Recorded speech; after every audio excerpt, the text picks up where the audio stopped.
അയോധ്യയിലെ പ്രാണപ്രതിഷ്ഠാ ചടങ്ങുമായി ബന്ധപ്പെട്ട നേതാക്കൾ പരസ്യപ്രതികരണം നടത്തുന്നത് വിലക്കി കോൺഗ്രസ് ദേശീയ നേതൃത്വം.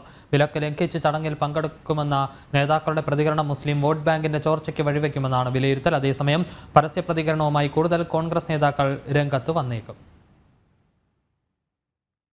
അയോധ്യയിൽ നടക്കുന്ന പ്രാണപ്രതിഷ്ഠാ ചടങ്ങിൽ പങ്കെടുക്കരുതെന്നാണ് കോൺഗ്രസ് നേതാക്കൾക്ക് AICC നേതൃത്വം നൽകിയ നിർദ്ദേശം. എന്നാൽ വിലക്ക് വകവെക്കില്ലെന്നും പ്രാണപ്രതിഷ്ഠയിൽ പങ്കാളികളാകുമെന്നും പ്രമുഖ നേതാക്കൾ പലരും പരസ്യമായി പ്രതികരിച്ചു. ഇത്തരം പ്രതികരണങ്ങൾ പാർട്ടിക്ക് തിരിച്ചടിയാകുമെന്നാണ് AICC നേതൃത്വത്തിന്റെ വിലയിരുത്തൽ. വരുന്ന ലോക്സഭാ തെരഞ്ഞെടുപ്പിൽ മുസ്ലിം വോട്ട് ബാങ്കിൽ ചോർച്ചയുണ്ടാകുമെന്ന് നേതൃത്വം ഭയക്കുന്നു.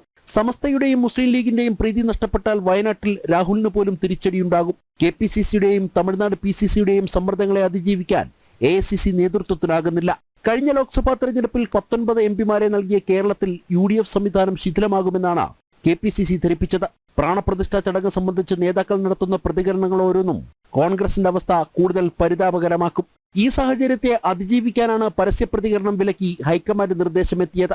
ശ്രീരാമന്റെ നാമത്തിൽ നിന്നാണ് തങ്ങളുടെ ജീവിതം ആരംഭിക്കുന്നതെന്നും അയോധ്യയിലേക്ക് പോകാൻ തനിക്ക് ക്ഷണത്തിന്റെ ആവശ്യമില്ലെന്നും പറഞ്ഞ ഹിമാചൽ മുഖ്യമന്ത്രി സുഖ്വീന്ദർ സിംഗ് സുഖുവിനെ പോലെ കൂടുതൽ നേതാക്കൾ രംഗത്ത് വരുന്നത് തടയാനാണ് കോൺഗ്രസ് ശ്രമിക്കുന്നത്. എന്നാൽ അയോധ്യ വിഷയത്തിൽ വിലക്കുകളെല്ലാം ലംഘിച്ച് കൂടുതൽ നേതാക്കൾ പരസ്യപ്രതികരണത്തിന് തയ്യാറാകുമെന്നാണ് സൂചന. ജനം, ഡൽഹി.